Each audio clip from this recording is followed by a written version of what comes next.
हे बघा मुलांनो, मला काहीही नकोय. मला फक्त एवढं सांगा की सत्यजित कधी येणार आहे.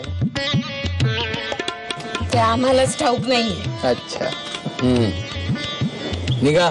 मला फक्त एवढं सांग की सत्यजित भारतात एकटाच आलाय की त्याच्या बरोबर इवा वहिनी आणि त्यांचा मुलगा चार्ल्स देखील आलाय.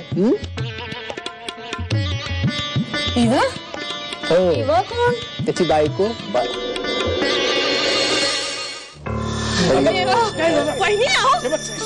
माते माते माते माते अगं आई.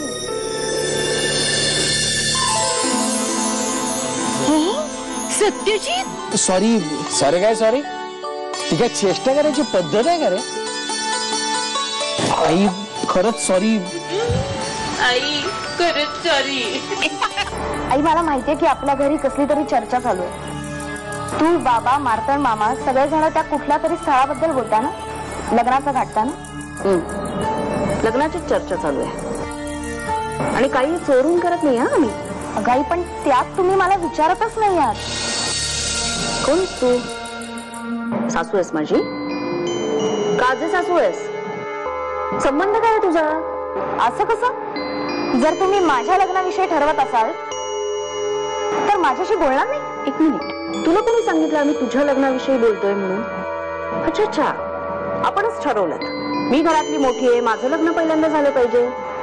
नाही, मला आणि सुरुचीला असं वाटलं. हे जे स्थळ आहे ना, हे सुरुचीसाठी, तुझ्यासाठी नाही.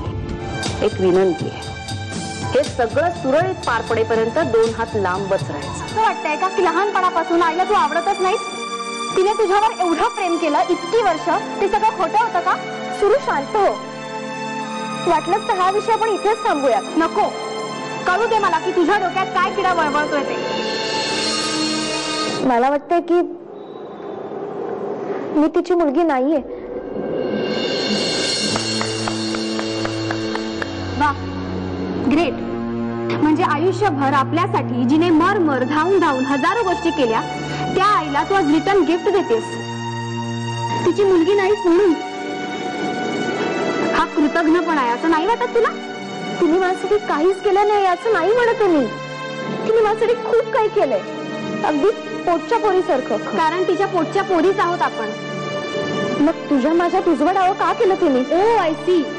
म्हणजे तुझ्या ऐवजी माझ्या लग्नाची बोलणी चालू आहे, ह्याचा राग येतोय का तुला? मूर्खासारखं बोलू नको. तू मूर्खासारखं बोलतेस. मूर्खासारखं मी बोलत नाहीये.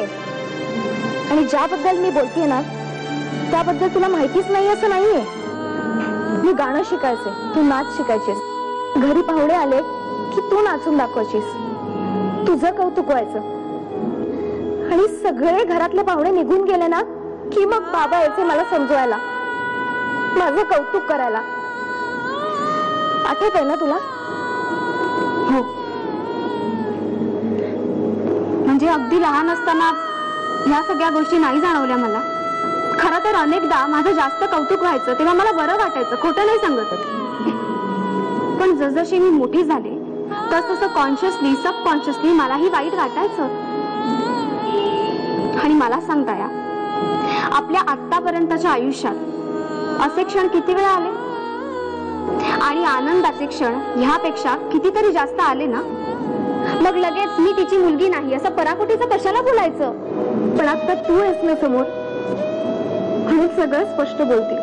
मला फक्त एकच गोष्ट माहितीये की माझ्यावर तुझ्या इतकं प्रेम कोणीच करत नाही. खूप काही दिलंयस ग तुम्हाला. उलट मला असं नेहमी वाटतं की माझ्यावर कधीतरी अशी वेळ येऊ दे की मी तुला काहीतरी देऊ शकेन.